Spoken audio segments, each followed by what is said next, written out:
Yeah, parking jam. That's a third example. In here the partner chose to just show this option as an alternative to a rewarded ad, so the user can choose which one of them they want to go through. Again, 3 different implementations, and all of them were entirely up to the partner to decide and implement how they chose. And which ones do you see here working a bit better than others? Is there one of these 3 that you say like, oh, this actually has higher opt-in than the other ones?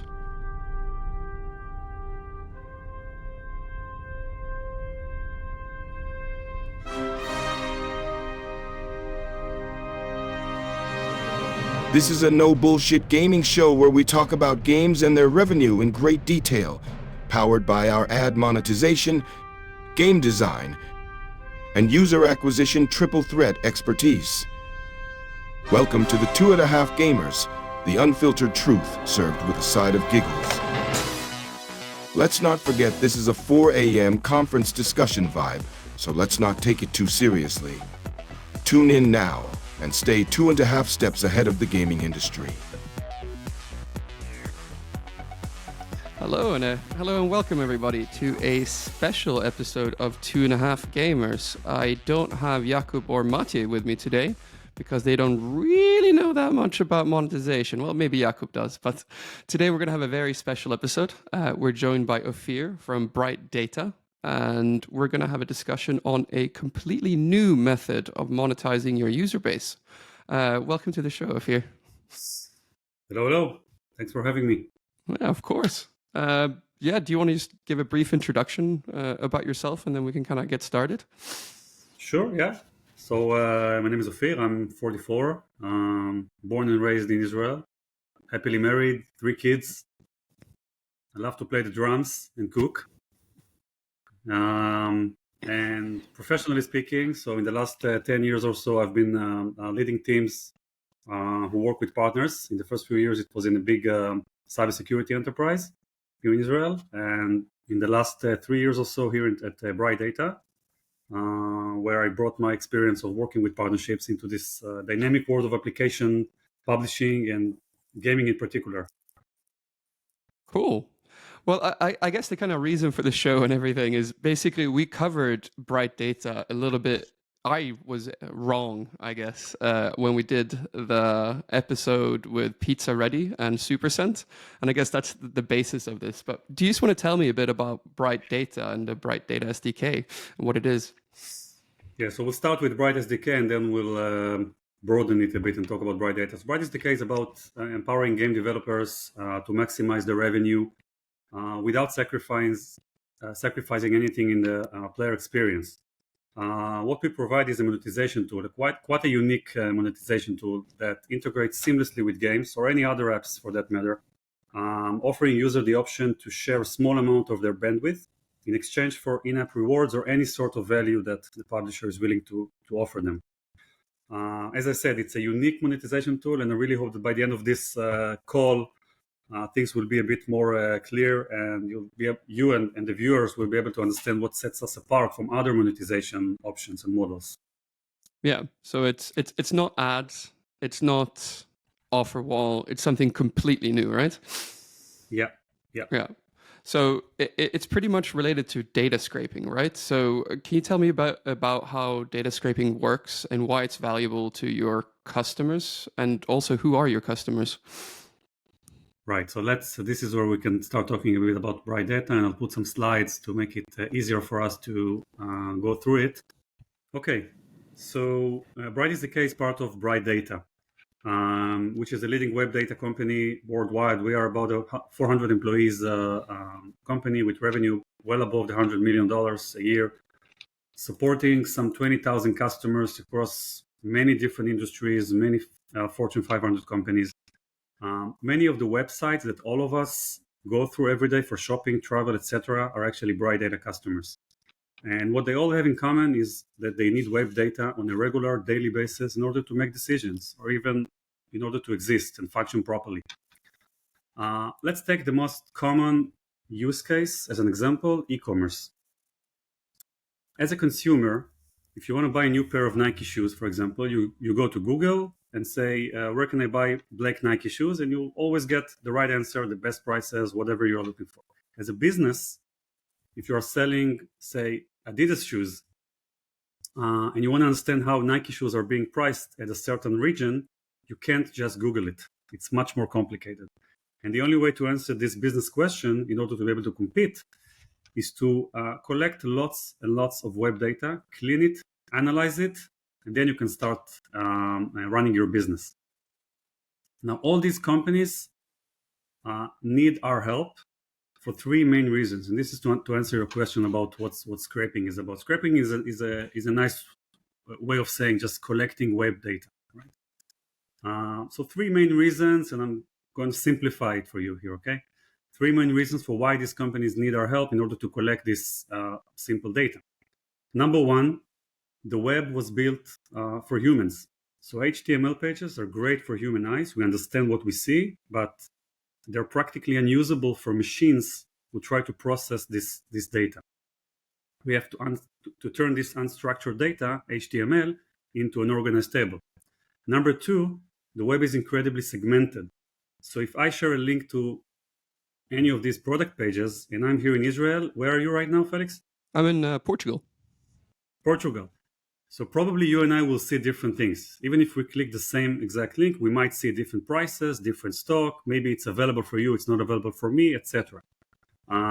So we have to find a way in order for this, let's say, Adidas shoe seller to compete. They have to see the data from different geolocations. Number three, the web is not really transparent. So when some automated program is trying to collect public information from the web, the website will most probably try and maybe succeed to block it because it will identify it as some sort of a bot collecting public data. Even though this is only public data, this bot is not trying to reach any sensitive or personal information, still they will try to block them. So what we see here, that would be like the consumer point of view. That would be the business point of view and the way that they need to get this data from us. So how does it work? These customers define for us, let's say they're interested in collecting information about headsets from an Amazon page. They will define for us what kind of information they're interested in us collecting for them. For example, the number of reviews, the product availability, the prices. And we'll collect this information, turn it into a structured table, provide it to them. That's how we work with our customers. And this is just one example of one use case that is e-commerce. Another very common use case would be travel. All of us are using sites like Kayak or Skyscanner, etc. I don't know if you ever thought about how does it work? How are these websites able to provide us always the best price? That's because they run these requests of the flight ticket that you're interested in through our servers, and we're able to show them the best prices from the cheapest geolocation.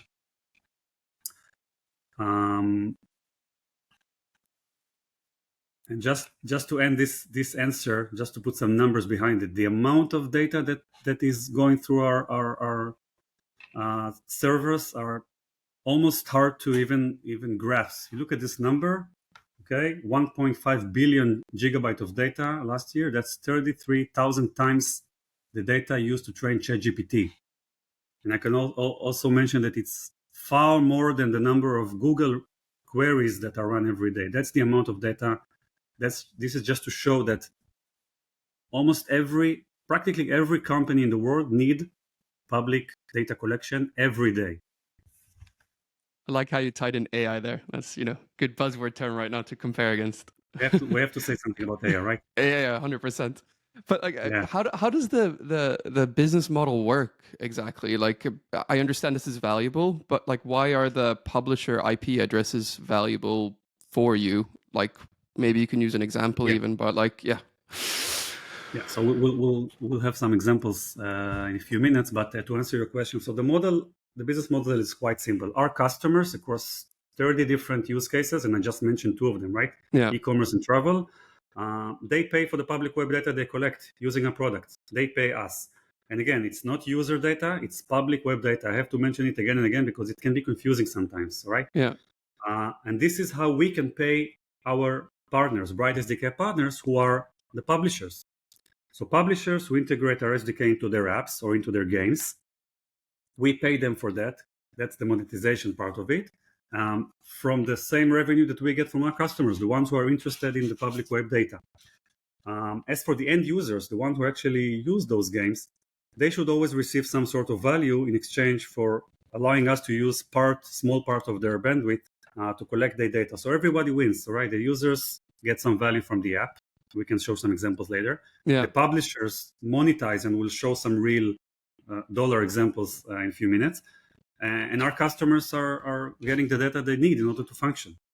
So that's kind of the business model here. Okay, so let's say I have an app and I have a lot of users and they're spread across the world. I sign up to use Bright SDK.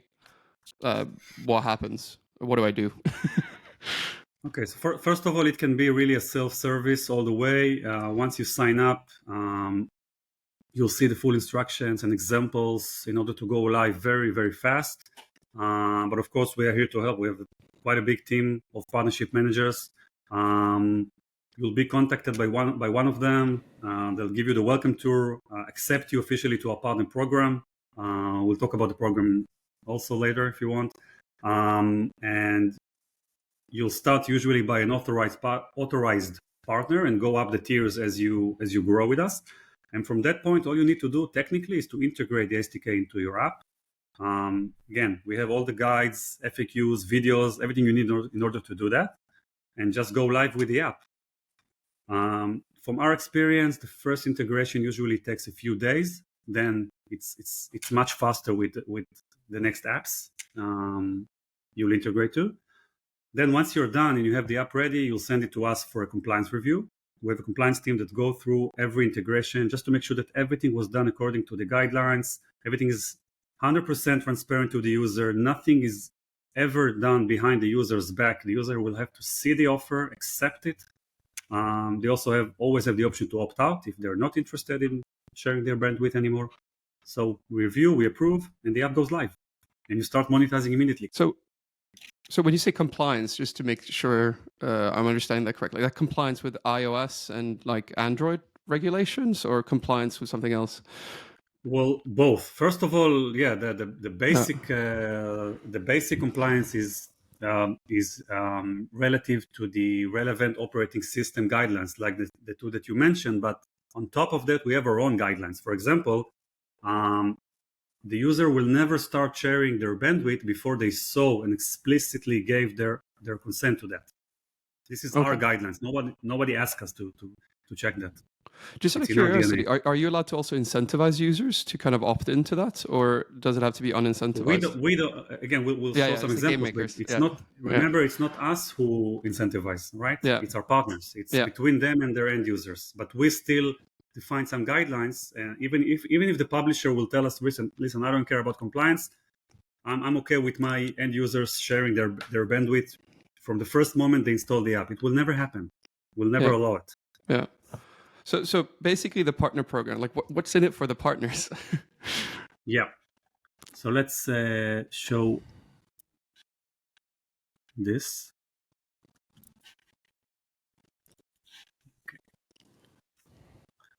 So that's just one of the pages on our website, the partner program page, and we consider our partner program to be kind of a loyalty program. And as the partner grows their business with us and has higher number of bright points, which bright points are mainly based on the number of DAU this partner has with us. So the higher they are ranked in our program, and you can see some of the benefits here on the screen. The benefits are quite significant and include attractive payment terms like Net 7, quite unique in this industry, I guess. Dedicated account manager. There is a real person. It's not an AI tool. It's a real partnership manager, one of my team members, who is looking after each and every partner to ensure they grow and optimize their business with us. And also some attractive funds that we offer our partners. They can be marketing funds, invested in user acquisition campaigns that we run together with our partners, or R&D funds, for example, funding developers or buying whatever devices they need in order to develop more apps, etc. So that's a quick overview of the partner program. if I can talk a bit more about this, because I'm assuming like size here is king, like everything in ad monetization or everything kind of in monetization, right? Like the bigger and more users you have, the more valuable it is to you, correct? Yep. Yeah. And I saw there like Definitely. net 7 payout. Like what kind of levels do you need to get to that? Because in the West, It not in happens China very, so very much, but fast. yeah. It happens very, very fast. Yes, size is king, but I'm just running some real names of partners on top of my head, and it can happen within a month or two. Again, even the initial payment terms that are net 30 are quite good, right? Yeah. It doesn't take 2-3 months for you to get paid. Yeah. It's literally the following month, but very quickly you'll get to the net 7 model. Are you allowed to say kind of what size you should expect that, or is it not by size or DAU? It's by something else. Yeah, so let me pop up the screen again, and you can see the numbers. Yeah. They're actually there. It's not a secret. So you'll see that it's right here. Sorry, I didn't show it before, but you see it starts from the 50,000 DAU. It's not a huge number. It's definitely reachable. Yeah, attainable for sure. So just out of curiosity, right? So is it iOS and Android that's supported, or do you also do this like for web games or anything like that? Yeah, so the list of supported platforms is quite long, actually. Definitely, it's including iOS, but also smart TVs, LG TVs, Samsung TVs, Amazon tablets or Fire TV, Huawei mobile devices, and of course Windows apps. So the options are there. It's we have partners all over those. Yeah.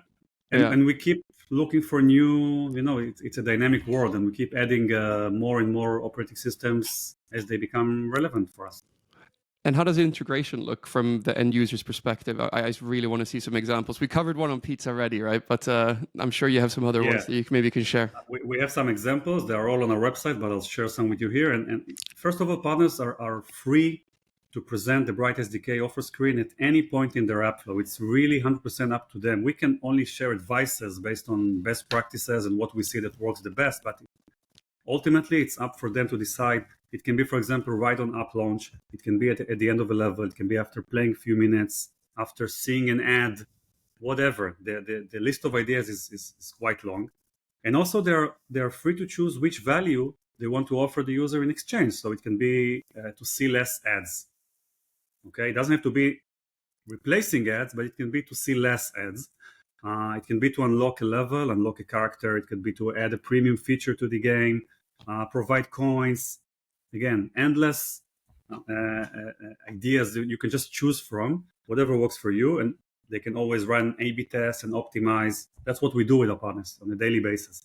Super curious also to get your advice, what you think kind of works better than others. But yeah, let's have look at some examples.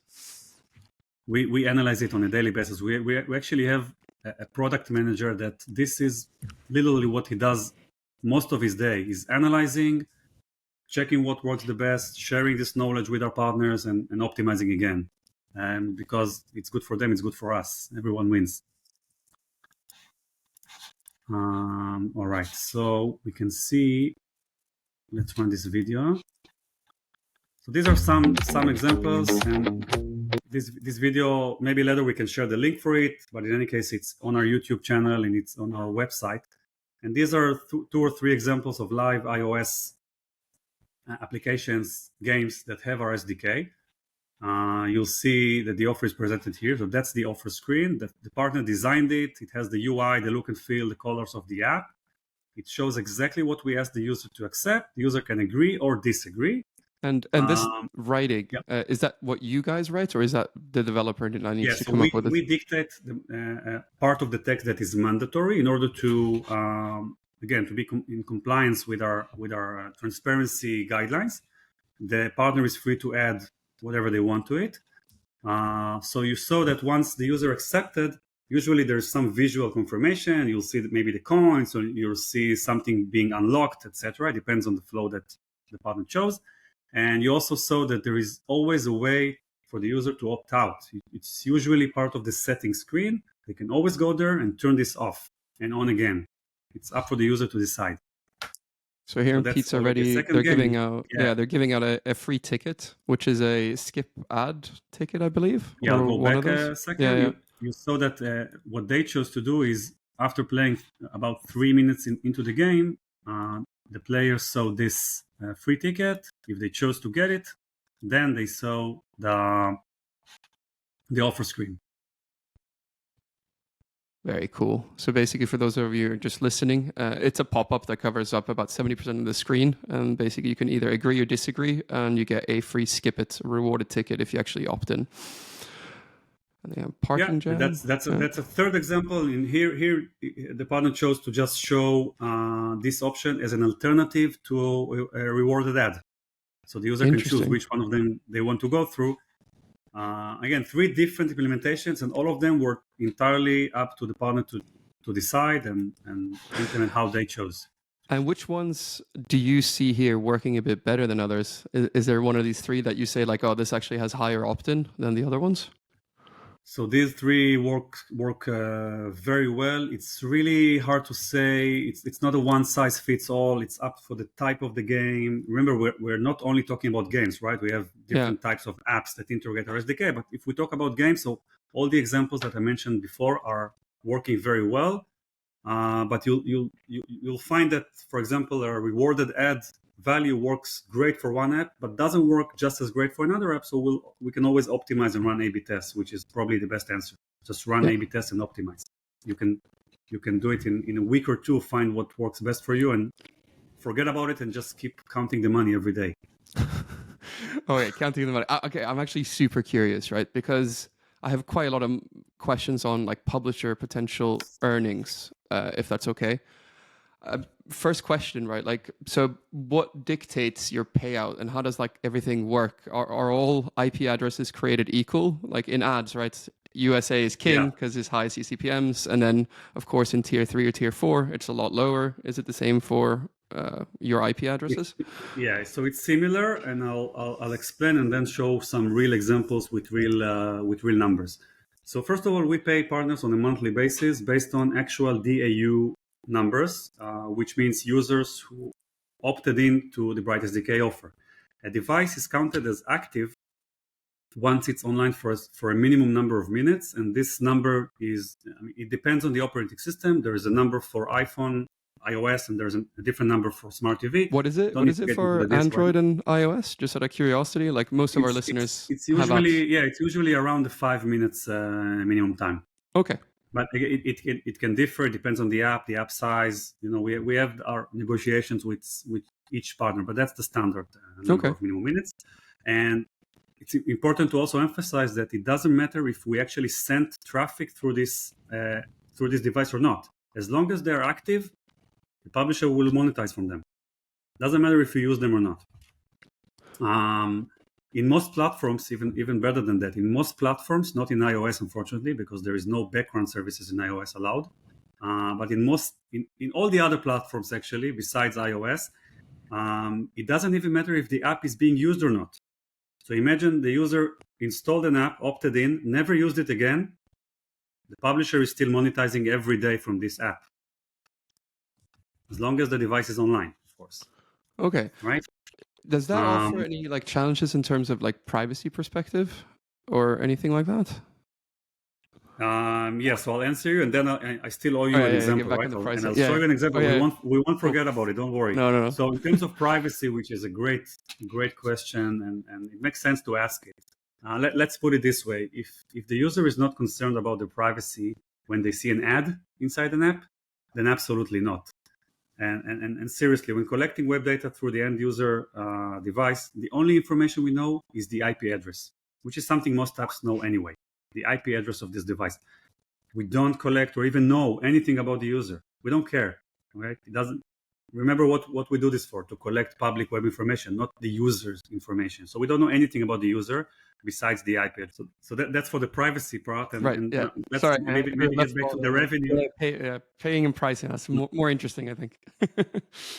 No problem. Let's look at an example just to illustrate the revenue potential.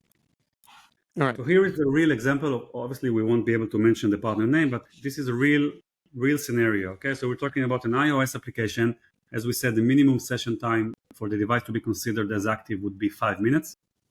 The rates are 3 cents. This is per day, right? Per day, per device.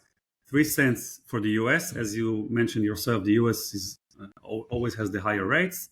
For a selected list of countries, and these are just examples, that's not the full list, it would be 1.5 cents. And for all the rest of the world, it would be quite a low number. Now, this app has 50K DAU. 40% of them are from the US, 30% are from this list of selected countries, and the rest of the 30% are spread across the rest of the world. The potential daily earnings, if we multiply this number of active devices with these rates that you see, we're talking about around $720 per day, which means $21,600 per month for one app. From these numbers, which are very, let's say, average number of DAU, that's not one of our biggest partners app. I mean, okay. So basically, if I'm doing the calculations here as an admin manager, in the States, 3 cents, depending on the genre of a game, this is about anywhere between 2 to 4 or 5 rewarded ad impressions in the States. So it's quite big. And also remember that the user doesn't have to see anything again. So unlike ads, this is a huge difference. Ads you need to see again and again in order to get paid for them, right? Here they saw the offer screen once, they accepted it, that's it. You keep monetizing for them. You don't interrupt the user ever again. Drag on retention. Yeah. And then I can also show maybe a snapshot, like a live snapshot from our dashboard, just to illustrate how our partners see these numbers live, and kind of the reports that we have available for them. Revenue is just one of them. Okay, so this here is the dashboard that is available for you as a partner. Once you sign up and you're accepted to the partner program, you have this. And now here I'm showing, again, without showing the partner name, but these are real numbers of a real partner that we have. So they can log in on a daily basis, see the number of active devices they have, see the revenue that comes from these devices every day. And I'm not going through the entire thing. Okay, just some important points here.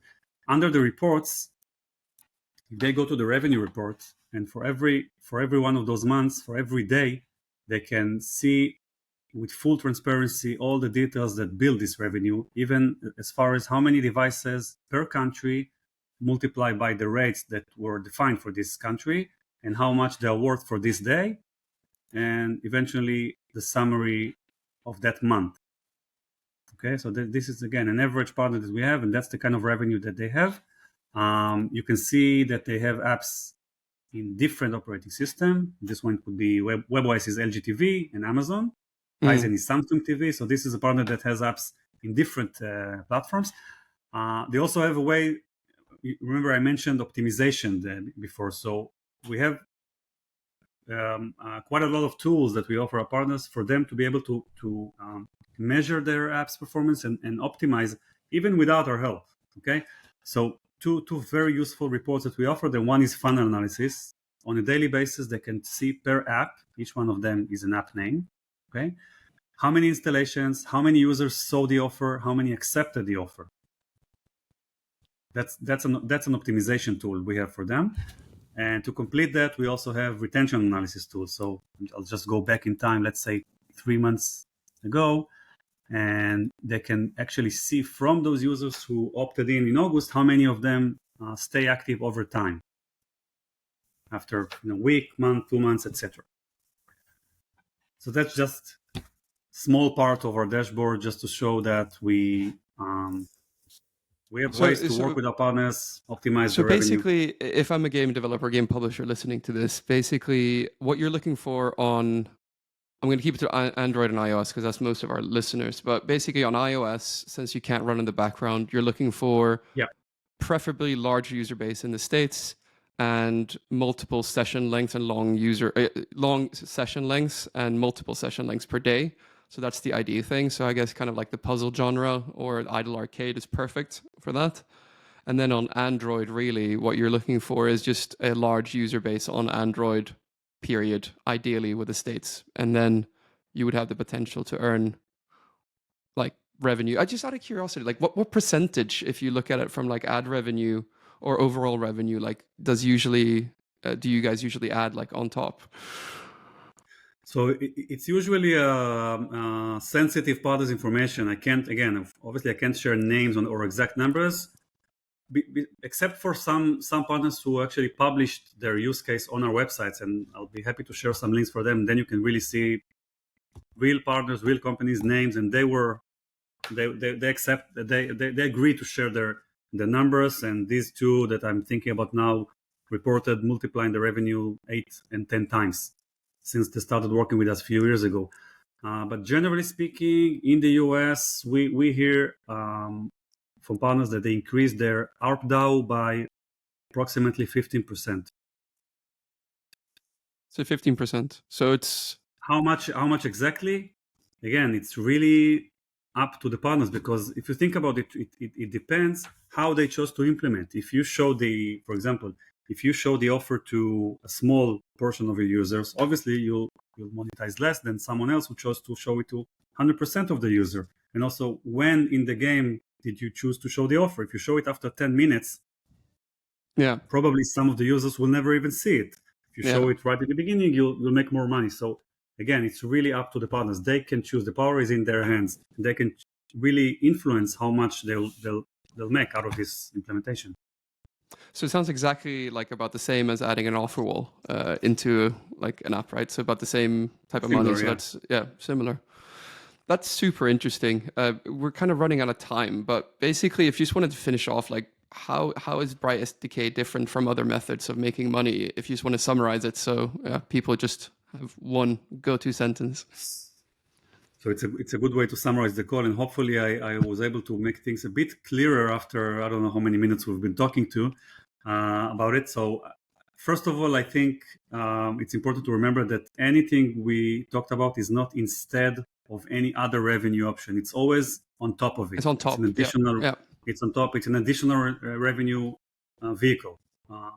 In terms of the differences, remember no interruptions to the user, except this one-time offer screen, but we don't interrupt them again. Fixed rates. There are no fluctuation like ad CPMs that we are familiar with. 100% fill rate. Again, because it's the publisher who controls it. It's not someone else who controls if the user will see an ad or not. Payment terms are good. We talked about net 7 or even net 30. No chargebacks, no surprises. Personal touch. To me, it's really important that I have a real person to talk to. Even if you go to our websites, you go to the About page, you'll see the faces. Okay, you'll see the team. These are real people. It's not AI-generated faces, right? So I think that's a summary. Yeah. So basically, if I summarize it as well, right? The only real pain point for publishers, I guess, is the integration of the SDK and actually development work for the in-game stuff. And then after that is done, and optimized, then essentially you're off to the races. Yeah, and I wouldn't even call it a pain point. I don't know how painful it would be. I guess not too much.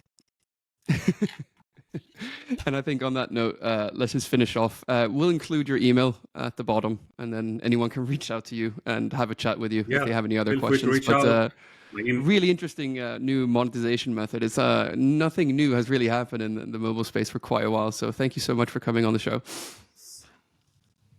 was my pleasure. Thanks for having me again. Bye-bye.